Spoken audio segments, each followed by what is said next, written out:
putusan PT UN terkait mata nair.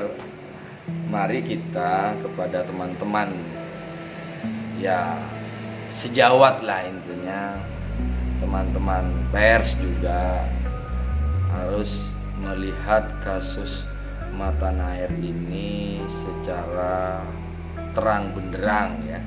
Bupati Sumeneb itu sudah melaksanakan putusan PT UN yang dimaksud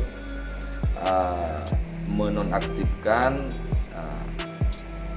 kepala desa yang sudah dilantik oleh bupati sesuai dengan peraturan bupati. Tentunya pelantikan itu bisa dilakukan berdasarkan usulan dari BPD, berdasarkan hasil pemungutan suara yang terbanyak tentunya dilaporkan dan diusulkan untuk dilantik.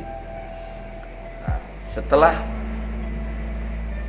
berjalannya waktu, ada semacam proses hukum yang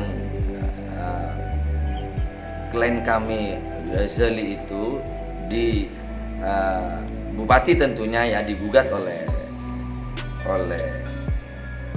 pihak Ahmad Rasidi yang nyata-nyata di dalam kontestasi pemilihan itu jelas-jelas kalah, namun putusannya yang sangat tidak menganut asas keadilan. Kenapa demikian? Karena pengadilan ini hanya sejajar oleh bupati, tapi kewenangannya beda-beda. Pengadilan berdasarkan permohonan gugatan yang dilakukan oleh penggugat, yaitu terkait masalah SK bupati, namun di pertimbangan hukumnya itu ke ijazah, yang nyata-nyata ijazah itu sudah diuji oleh PT UN legal.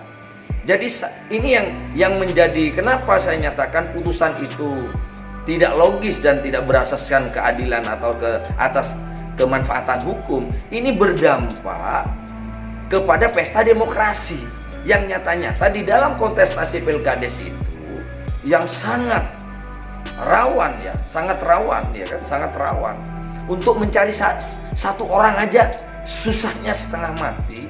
Tiba-tiba dengan adanya putusan PT UN disuruh mencabut SK yang sudah ditetapkan oleh Pak Bupati yang sudah dilantik dan suruh melantik. Nah inilah Pak, mencabut sudah Pak, Bupati sudah melaksanakan, ya kan. Akan tetapi disuruh melantik, inilah yang menjadi suatu persoalan hukum baru ketika pelantikan itu hanya bisa didasari dengan putusan pengadilan.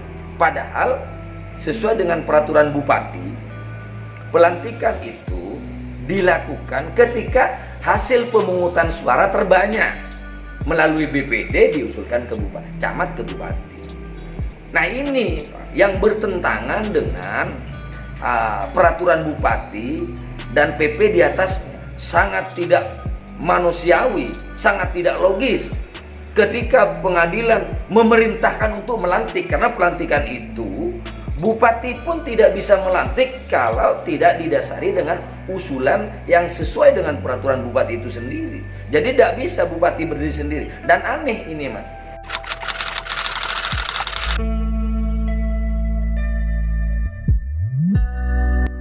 Nah, saya setuju Mas. Saya setuju putusan itu wajib diikuti dan taat ya tentunya kepada putusan itu. Putusan yang seperti apa itu Mas? Putusan yang tidak bertentangan dengan peraturan di atasnya. Nah di sini terkait pelantikan, apakah bisa bupati melantik tanpa usulan? Sedangkan pesta demokrasi ya, Pilkades tentunya, yang bisa diusulkan itu yang pertama suara terbanyak, ya kan? Suara terbanyak melalui BPD, BPD ke camat, camat ke bupati. Tanpa itu apakah boleh bupati melantik? Ini yang perlu kita garis bawahi kepada teman-teman saya, teman-teman sejawat. Saya silahkan membela klien sesuai dengan norma hukum. Dan yang kedua, substansi gugatannya itu kepada SK, tapi pertimbangan hukumnya itu kepada ijazah. Yang jelas-jelas ijazah itu sudah diuji oleh PT UN, pengadilan yang sama, dan legal. Jadi bukan kita ini tidak mau mengikuti perintahnya. Bupati sudah melaksanakan. Kenapa saya bilang melaksanakan? Geselis sudah dinonaktifkan, sudah dicabut SK-nya. Nah, kembali kepada poin yang untuk melantik. Nah, ini bupati tidak mungkin serta-merta, ya kan, mengabaikan peraturan yang sudah ditetapkan sendiri. Peraturan bupati tentunya yang mengacu kepada PP. Nah, ini Mas, saya mengajak teman-teman agar tidak sepotong untuk mengkaji bahwa putusan pengadilan itu adalah suatu perintah yang wajib dilaksanakan, namun yang tidak bertentangan dengan peraturan bupati.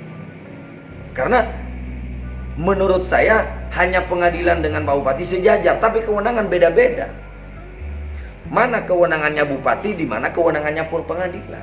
Jadi yang terjadi ini kan ini saya hanya menanggapi berita-berita bahwa ini saya meminta kepada aparat penegak hukum, tentunya Pemkab ya, Pemkab di sini tidak bisa ditekan, diintervensi oleh siapapun. Pemkab berdiri sendiri, punya otoriter sendiri, punya kewenangan sendiri. Nah, sedangkan yang bisa dilantik oleh bupati itu adalah melalui proses pemilihan secara demokrasi. Ya kan, secara demokrasi, di mana BPD membentuk panitia, panitia melaporkan kepada BPD ketika siapa yang dilantik, siapa yang suara terbanyak, BPD mengusulkan ke camat untuk dilakukan pelantikan.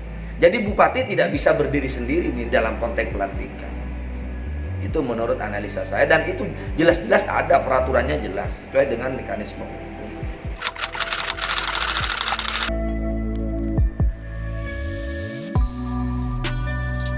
Bupati sudah melakukan. Yang jelas memang ada sanksi yang jelas. Bupati sudah melaksanakan putusan itu. Bahkan kepala desa yang sudah dilantik oleh bupati sudah dicabut.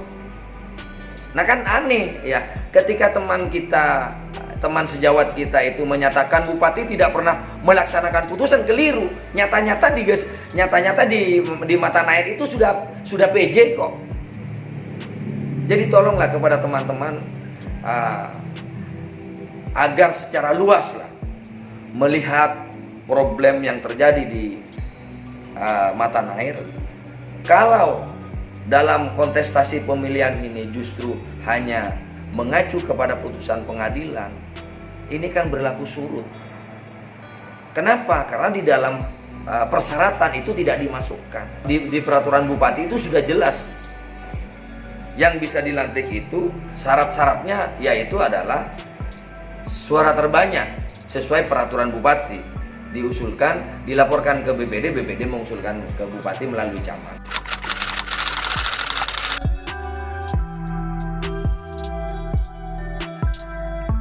Saya bukan cuma dari sisi politis, dari sisi hukum. Karena kenapa saya berbicara?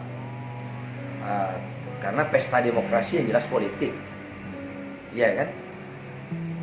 Di dalam peraturan bupati jelas panitia bersifat netral, jujur, dan transparan.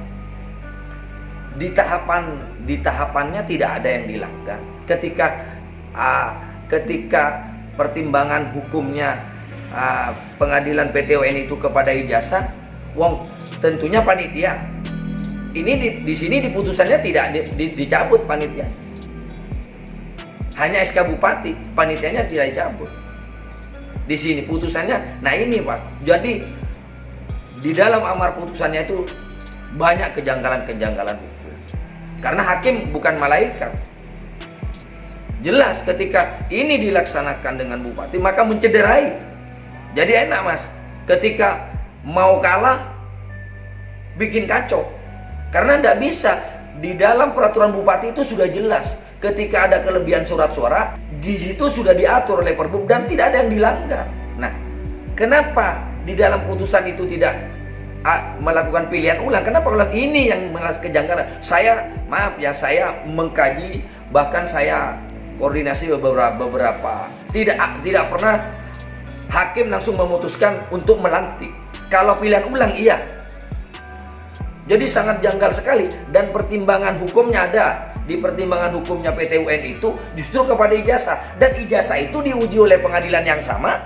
PT UN jelas-jelas pihak Rasidi itu melalui kuasa hukumnya justru kalah. Jadi ada overlapping putusan. Kasus yang sama mestinya ditarik. Ya ini Mas, makanya mari kita, bukan kita ini mau mendiskreditkan teman, enggak. Silahkan berargumen, silahkan. Semua punya kewenangan masing-masing, dapur mereka. Dan saya selaku kuasa hukumnya Ghazali ini merasa tidak terima, dari dulu diam gitu. Ini mundur Mas. Kalau berdasarkan putusan Ghazali sudah dinonaktifkan, bupati sudah melaksanakan. Nah, terkait pelantikan, maaf, pelantikan ini yang memang perlu dikaji. Apakah pelantikan ini hanya cukup bupati tanpa melalui mekanisme?